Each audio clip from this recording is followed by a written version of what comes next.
পশ্চিমবঙ্গ সহ ভারতের 12টি রাজ্যে চলছে ভোটার তালিকার নিবিড় নিরীক্ষণ, স্পেশাল ইন্টেনসিভ রিভিশন বা এসআইআর কর্মসূচি। কেন্দ্রীয় নির্বাচন কমিশনের এই উদ্যোগকে বিজেপির রাজনৈতিক কর্মসূচি বলে অভিযোগ পশ্চিমবঙ্গের শাসক দল তৃণমূল কংগ্রেসের। এর বিরোধিতায় এবার রাজপথে নেমেছে দলটি। বাংলাদেশের সীমান্তবর্তী বনগাঁয়ে এক সমাবেশে এই কর্মসূচির কঠোর সমালোচনা করেন মুখ্যমন্ত্রী মমতা বন্দ্যোপাধ্যায়। বলেন, 2024 সালে যারা ভোট দিয়েছেন, এবার যদি তাদের নাম বাদ দেওয়া হয় তাহলে প্রধানমন্ত্রীর নামও বাদ যাবে।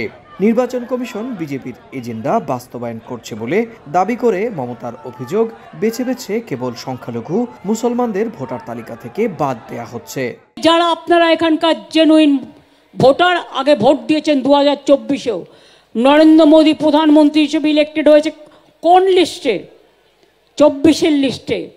তাহলে সে লিস্ট যদি বাতিল হয়ে যায় তাহলে তো গভর্নমেন্টও বাতিল হয়ে যাওয়া উচিত। তবে বিজেপির পাল্টা অভিযোগ, ইচ্ছাকৃতভাবে ভোটারদের ভুল বার্তা দিচ্ছেন মমতা বন্দ্যোপাধ্যায়। মুসলিম ভোট হাতছাড়া হয়ে যাওয়ায় তৃণমূলের করুণ পরিণতি অনিবার্য বলেও মন্তব্য করেন বিজেপি নেতা শুভেন্দু অধিকারী।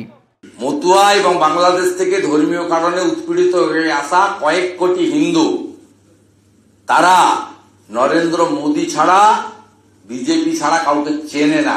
নির্বাচন কমিশনের দাবি, মৃত ভোটার এবং বহু জায়গায় একই ব্যক্তির নাম থাকায় সেগুলো সংশোধন করতেই তাদের এই কর্মসূচি। সুব্রত আচার্য, সময় সংবাদ, ভারত।